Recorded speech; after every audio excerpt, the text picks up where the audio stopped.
Picture this. It's 1980, and every rally car manufacturer on the planet is following the same playbook: rear-wheel drive, maximum power, and drivers with nerves of steel trying to keep their machines from swapping ends on every corner. Then Audi shows up to a frozen Swedish forest with a boxy sedan that sounds like a tractor. The other teams literally laughed. 24 hours later, nobody was laughing anymore. The Audi Quattro didn't just win, it annihilated the competition by 4 minutes on a single stage. In rallying terms, that's not a victory, it's a public execution. What Audi had done was weaponize all-wheel drive in a way that made every other rally car obsolete overnight. And here's the kicker.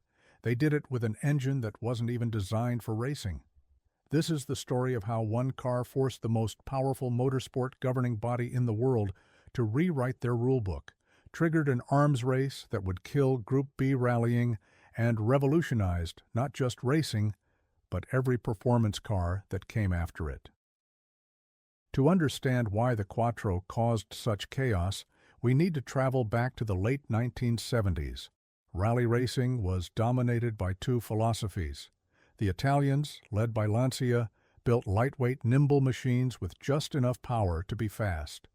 The British, particularly Ford, went the opposite direction: massive power, heavy cars, and drivers who needed forearms like tree trunks to wrestle them through stages.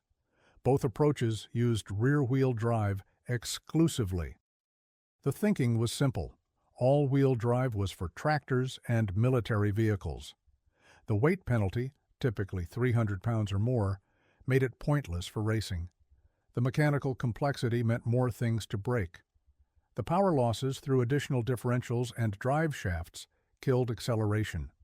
Every engineer knew these facts. They'd been proven over decades of motorsport. But Audi's engineers weren't looking at rally cars when they had their eureka moment. They were looking at the Volkswagen Iltis, a military vehicle that had just won the 1979 Paris-Dakar rally.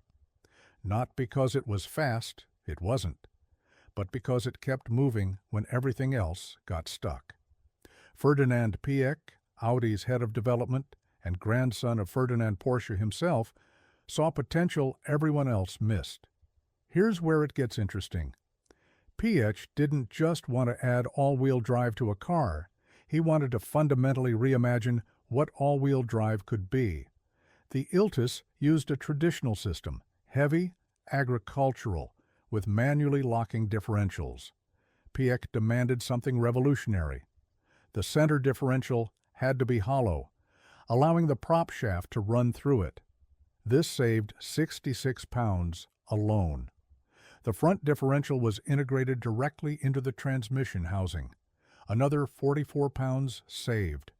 The entire system used a manually lockable center differential that could vary torque distribution from 50-50 to whatever the conditions demanded. The total weight penalty? 121 pounds. Less than half what everyone expected, but weight was only part of the equation. The real genius was in the packaging. Audi mounted their inline 5-cylinder engine longitudinally ahead of the front axle line. Yes, you heard that right, ahead of the front axle. This should have created catastrophic understeer. Instead, it perfectly balanced the weight of the all-wheel drive system. The car had a 50-50 weight distribution with a full fuel tank. Under the hood was the 2.1-liter inline 5-cylinder, originally designed for Audi's luxury sedans. It featured a single KKK turbocharger running 11.6 psi of boost. The block was cast iron, the head aluminum alloy. Compression ratio was set at 7.081 to handle the boost. With Bosch Cagetronic fuel injection and an air-to-air intercooler the size of a small suitcase, it produced 200 horsepower at 5,500 RPM and 210 lb-ft of torque at 3,500 RPM. Those numbers might not sound impressive today, but remember, this was 1980. The Ford Escort RS 1800, the dominant rally car of the era, made 250 horsepower but weighed the same as the Quattro. The Lancia Stratos had 280 horsepower but was notoriously fragile. The Quattro's advantage wasn't raw power, It was how it used that power. The first public demonstration came at the 1980 Algarve Rally in Portugal, a non-championship event Audi used for testing. Hannu Mikkola, the Flying Finn himself, was behind the wheel. The stages were dry, dusty gravel, theoretically perfect for rear-wheel drive cars with their ability to rotate on throttle. Mikkola won by 2 minutes, but it was the next event that sent shockwaves through the rally world. The 1981 Monte Carlo Rally, the most prestigious event on the calendar. The conditions were brutal: ice, snow, dry tarmac, and everything in between, sometimes on the same stage. This was supposed to expose the Quattro's weakness, all that complexity, all those differentials. Surely something would break. Stage 1. Mikkola fastest by 12 seconds. Stage 2. Fastest by 18 seconds. By the end of the first night, he was leading by over a minute. The Lancias and Fords weren't just being beaten, they were being humiliated. Jean Ragnotti, driving a Renault 5 Turbo, later said, "We could see the Audi's taillights disappearing into the distance on every straight. On corners where we were fighting for grip, they were accelerating like it was dry tarmac." The numbers tell the story. On the Col de Turini, the Monte's most famous stage, the Quattro was carrying 15 to 20 kilometers per hour more speed through corners than rear-wheel drive cars. Not on the straights, through the corners. The mechanical grip advantage meant Mikkola could get on the power 50 to 100 meters earlier out of every turn. Over a 20-kilometer stage with 34 corners, that added up to impossible time gaps. Think about that for a second. Every other driver was watching their competition disappear, not because of power, not because of bravery, but because of physics. The Quattro could put power down when nothing else could. It was like bringing a gun to a knife fight, except the gun hadn't been invented yet and nobody knew it was possible. By mid-1981, the entire rally establishment was in crisis mode. Lancia, who had dominated the late 1970s with the Stratos, rushed development of their own all-wheel drive system for the Delta. Peugeot started work on the 205 T16. Ford began the RS200 project. The Group B regulations, which were supposed to encourage innovation, had suddenly become an arms race. But Audi wasn't standing still. The Sport Quattro, introduced in 1984, was their Group B monster. The wheelbase was shortened by 12.6 inches, all taken from behind the front axle. Weight dropped to 2,125 pounds. The engine, now a 2.1-liter inline-5 with a bigger turbo, produced 450 horsepower at 7,000 RPM. The compression ratio was raised to 8.5.1. Boost pressure hit 2.5 bar. That's 36 psi. The car needed 102 octane fuel just to run without detonating. Let me put those numbers in perspective. The Sport Quattro had a better power-to-weight ratio than a modern Porsche 911 Turbo. It could accelerate from 0 to 60 in 3.1 seconds, on gravel, in 1984. The top speed on tarmac was 154 miles per hour, but more importantly, it could maintain 120 miles per hour on gravel stages, where rear-wheel drive cars were struggling to break 90. The transmission was a 5-speed manual with straight-cut gears that howled like a banshee. The center differential could be locked manually via a lever in the cockpit. The front and rear differentials were open, but the torque distribution and aggressive suspension geometry meant the car could rotate on throttle despite the all-wheel drive system. This wasn't a point-and-shoot machine. It required incredible skill to drive at the limit. The suspension was revolutionary for its time.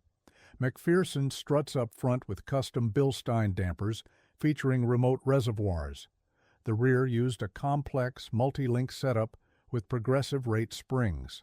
The car had 11 inches of suspension travel, necessary for the massive jumps that had become Group B's calling card. The brakes were 11.8-inch ventilated discs all around, with 4-piston calipers. They needed to be. The car was hauling nearly 1.2 tons from 120 to 30 miles per hour, multiple times per stage. Now here's where things get dark.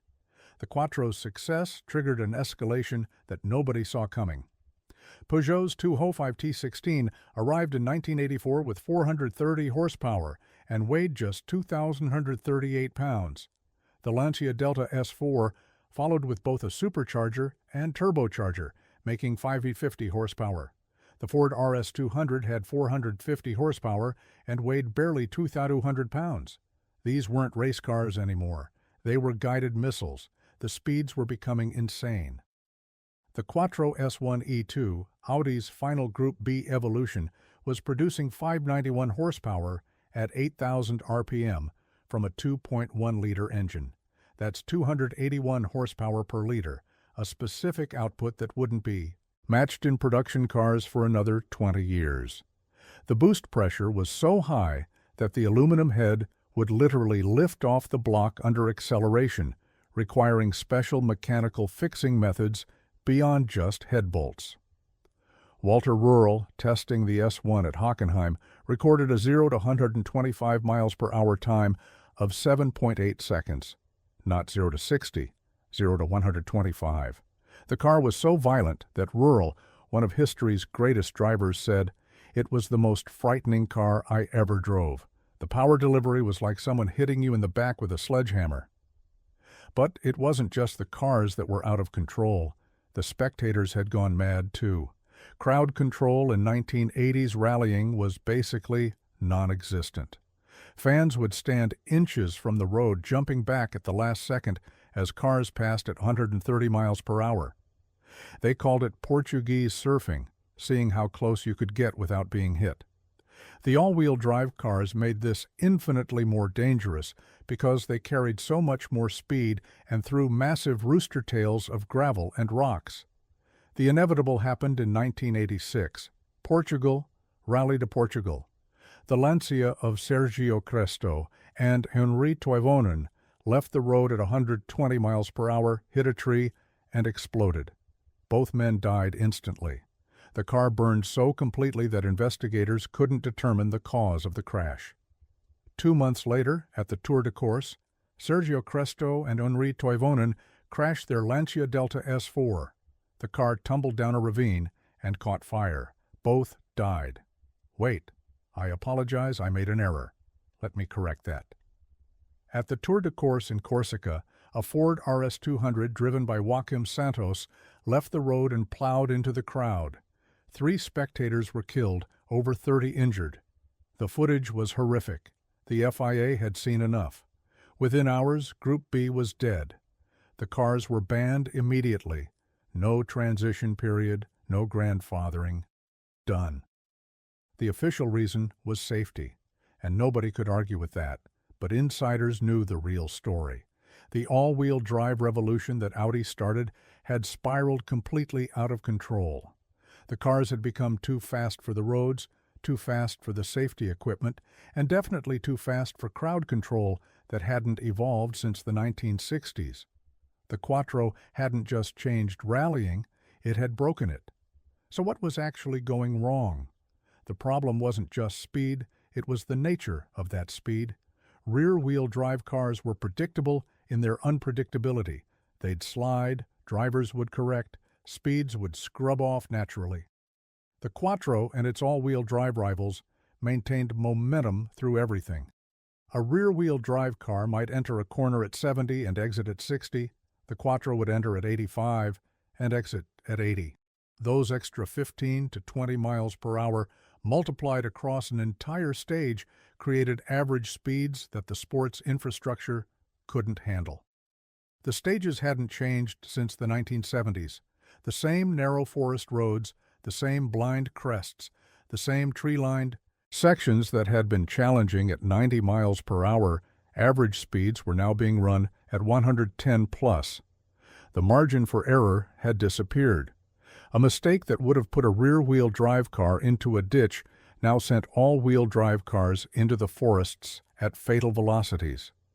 But here's the thing about revolutions, you can't uninvent them. When Group B died, Group A rose from its ashes with strict power limits, 300 horsepower maximum. But every single manufacturer embraced all-wheel drive. The Lancia Delta Integrale dominated the late 1980s. The Toyota Celica GT4 owned the early 1990s. The Subaru Impreza and Mitsubishi Lancer Evolution battled through the late 1990s and 2000s.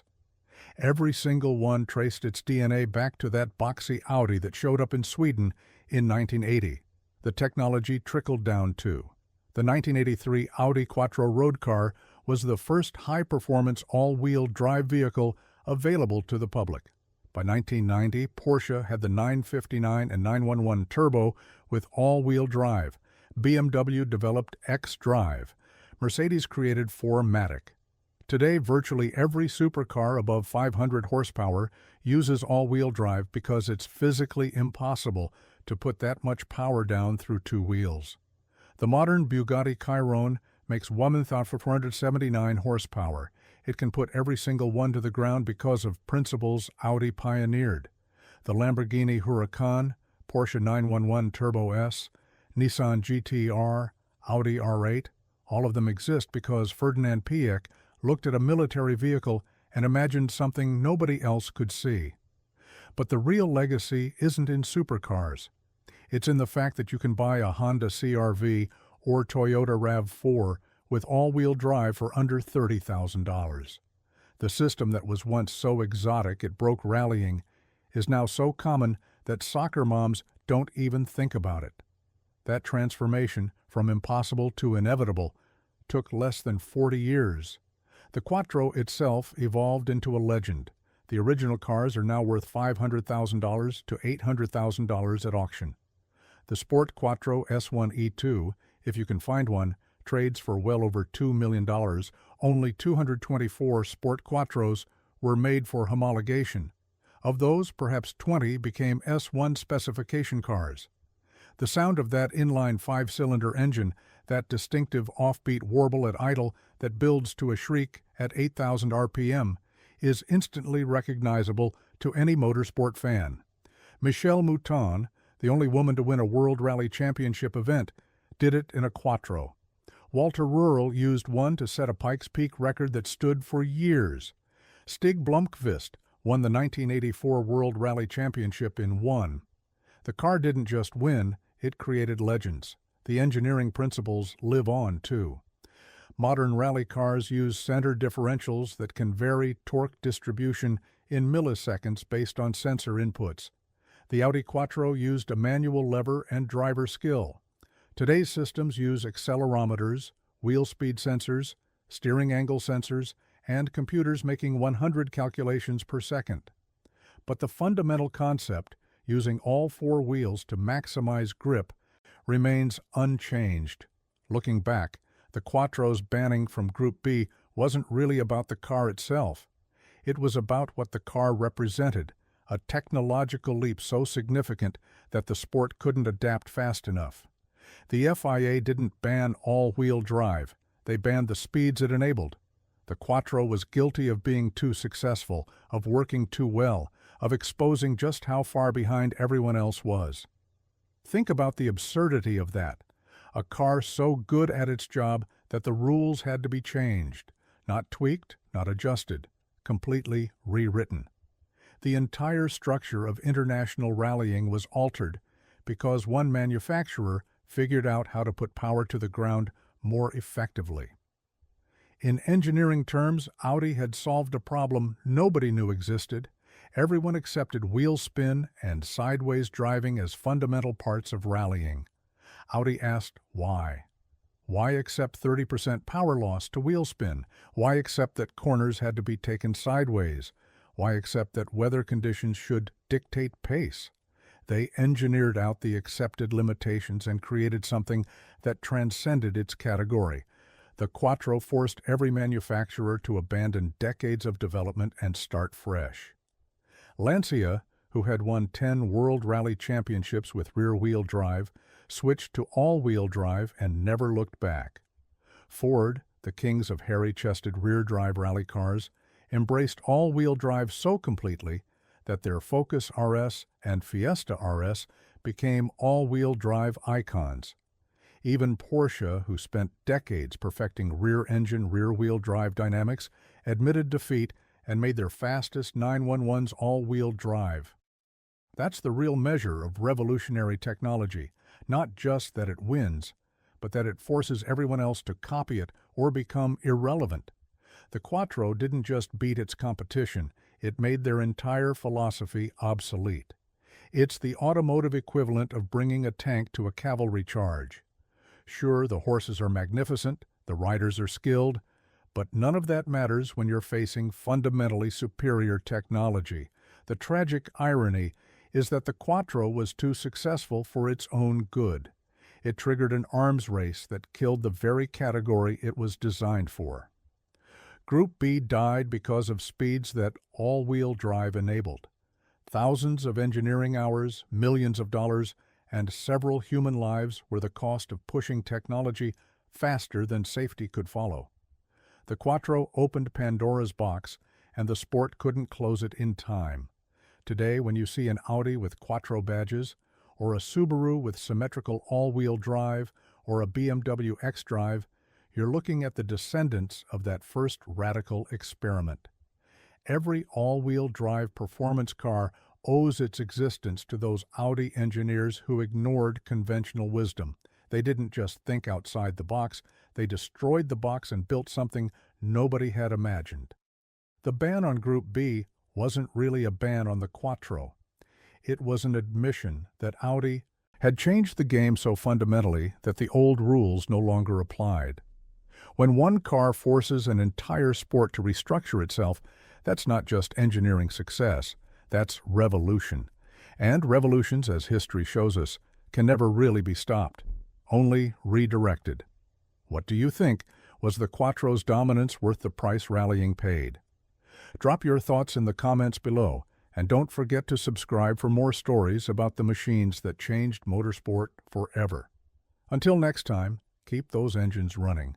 And remember, sometimes the most dangerous innovations are the ones that work too well.